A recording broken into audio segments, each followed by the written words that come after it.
Hello guys, have a nice day. Assalamualaikum. This is OFW Forever Love. Ayan, sa wala pa nakasubscribe, isubscribe na ang aking channel para sa susunod ko pang mga tutorial ay ma-notify ko kayo. Ayan, sa mga interesado sa Arabic, ayan, at sa mga gustong mag-abroad sa Middle East at sa mga beginners na gusto matuto about sa Arabic, ito ang channel na bagay sa inyo. Ayan, ang ating first lesson for today ay magtuturo tayo about sa kulay, money, at saka sa numbers. Kasi ito ay kailangan na kailangan talaga pagdating ninyo doon sa Middle East. Kasi ang madam, pag mag-utos sa inyo, kasi lalo na kung baguhan kayo ay more of sign language. At hindi lang sign language yan at magsasabi sila kung anong kulay ang kukunin ninyo. Kasi hindi nila ma-express ang kanilang sasabihin sa inyo kasi hindi nila maintindihan at hindi lahat ng mga madam ay makaintindi ng English. Ayan. At tayo naman ay hindi tayo makaintindi ng Arabic. So ngayon, ang ginagawa ng mga madam kung mag-utos ay magbigay sila ng color kung anong dapat yung kukunin. At gagawin ninyo ay gagamitin ng ninyo ang ating utak. Dapat mayroon tayong initiative at imagination kung ano iyang sinasabi ng ating madam para hindi tayo magkamali. At makakita kayo ng kulay at hindi lang kulay, mag-sign language din sila mag-action din sila kung anong haba, anong laki, ayan. Yun ang mahalaga doon. Kaya magsabi siyang atini hada color as far. Ibig sabihin, yellow. So, hanapin ninyo anong kulay ang yellow. Pag nakakita kayo ng kulay ng yellow, at sabihin nyo, this is madam. At magsabi siyang oo. Magsabi siya, aywa. Ibig sabihin, tama. Ayan. So, we are start to our lesson. Ang unahin natin ay color. So, ang Arabic ng color ay alwan. Alwan. Ayan. Ang kulay pula o red, ang tawag sa Arabic ay ahmar. Ahmar. Ayan o, pulang lips ko. Ahmar. Ayan. Ang sunod na kulay ay yellow. Ayan. Ang yellow ay maraming yellow ha. Mayroong yellow na lemon, may yellow na banana, anything, ayan, na may kulay yellow. Ang Arabic ng yellow ay asfar. Ayan, asfar. Hindi lang yan, ang sunod naman ay green. Ang Arabic ng green ay akdar. Akdar. Ang sunod naman ay pink. Ang Arabic naman ng pink ay wardi. Wardi. Purple, Arabic ng purple ay banafsaji. Banafsaji. Banafsaji. Purple. Orange, bortukali. Bortukali. Orange. Ang black, ayan, ang black ay importante. Aswad, kasi magsabi yung madam nyo, ati ni adaki sa bala aswad. Ibig sabihin yung itim na cellophane para sa basura. Yung malaki, yan, kisabala. Yung malaking cellophane na ginagamit sa isda, pero kulay itim. Yan, kisabala aswad. Yan, aswad. Yan ay black. Abyad.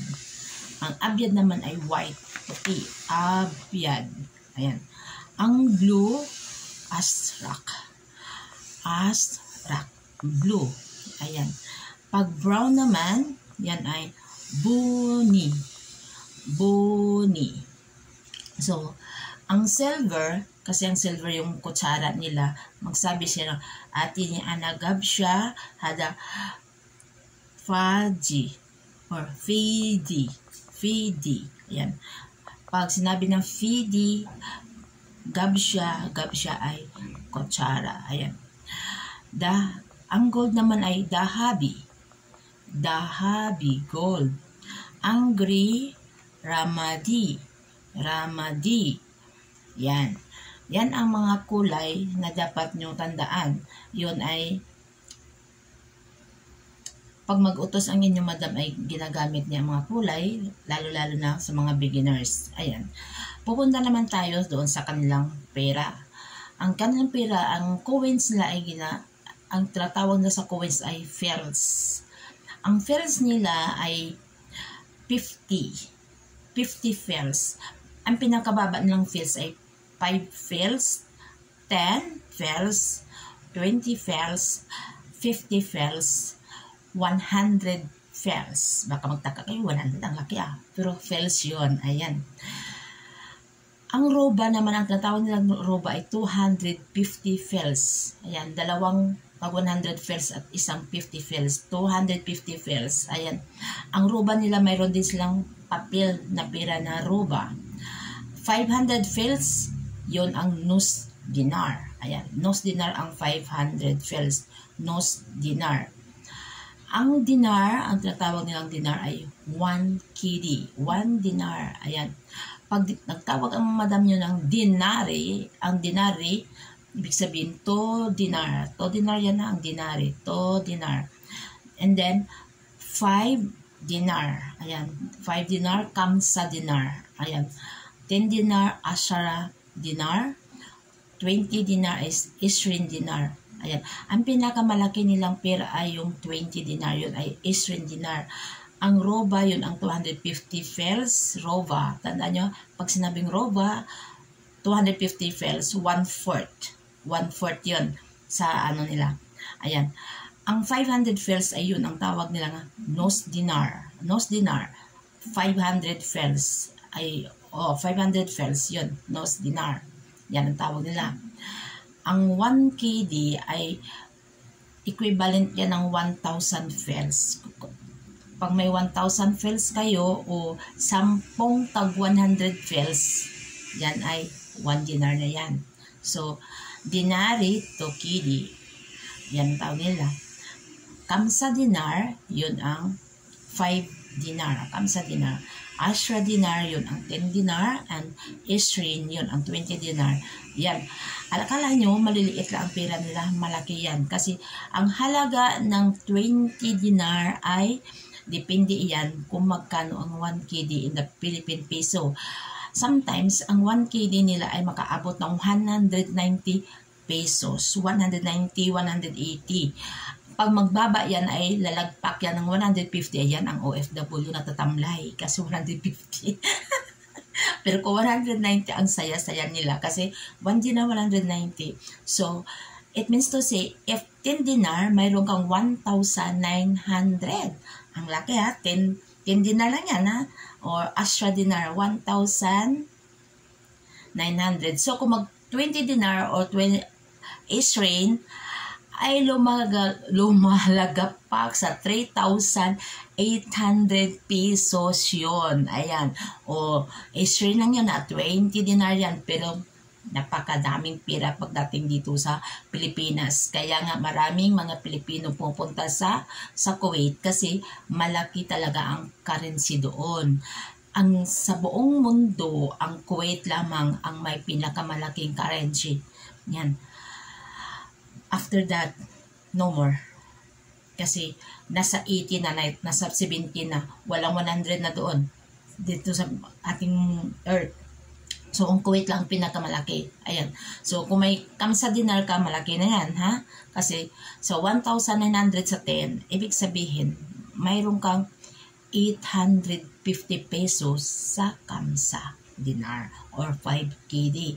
So, pag binigyan kayo ng madam yun ng hadiah ng 5 KD, mapasaya na kayo kasi malaki yan o ang 10 KD. Ayan.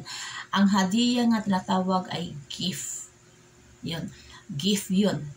Na binibigyan kayo ng gift, either money or things. Kaya, tara guys, natapos na natin yung ang color at saka ang pera. Pupunta na naman natin ang numbers. Magtuturo tayo ng numbers. Samahan niyo ako guys para malalaman ninyo kung ano ang mga numbers. واحد 1. Wahid 1. 2 ithnin. 2 ithnin. Salata 3. Talata 3. Arba'a 4. Arba'a 4. Kamsa 5. Kamsa 5. Sita 6. Sita 6. Saba'a 7. Saba'a 7. Tamanya 8. Samanya 8. Tisa'a 9. Tisa'a 9. Ashara 10. Ashara 10. Hadas 11. Hadas 11. Naas 12. Naas 12. Talatas 13. Talatas 13. Arba'in 14. Arba'in 14. Kamtatash 15. Sitash 16. Sitash 16. Sabatas 17. Sabatas 17. Timantaas 18. Timantaas 18. Tistaas 19. Tisatas 19. Ishrin. Ayan. Classic Arabic of Ishrin is the same. Is also Ishrin. The important is memorizing natin ang 21 to 29. Wahid Ishrin. Ithnin Ishrin. Talata Ishrin. Arba'a Ishrin. Kamsa Ishrin. Sita Ishrin. Saba Ishrin. Tamanya Ishrin. Tisa Ishrin. Yun ay Kuwait Arabic. About naman sa 30 to 100, ang kailangan lang natin memorizing ay yung 30 hanggang 100. Kasi pag memorize na ninyo yon ay paulit-ulit na lang yung 30 wahed or 40 wahed, like that. Kaya memorizing natin yung 30, arba'in, kamsin, sitin, sabain, tamanyin, tisin, Mia. Mia ay 100. So, kung memorize na ninyo yan, ay memorize na ninyo ang 0 to 100. Ang tawag sa 0 sa Arabic ay sifir. Sifir. Hanggang dito lang muna ang ating lesson, guys. Ayan. Mawala na tayo ng oras. Sa susunod naman, sana may natutunan kayo sa ating lesson for today. Ayan. Sa next video ko naman ay magtuturo tayo ng Arabic sa loob ng kusina. Kaya guys, ayan, thank you. Pwede nyo ito i-share para mas marami pang nakakaalam about tungkol sa Arabic sa mga gustong mag-abroad. Thank you guys for watching. Maasalam. Bye-bye.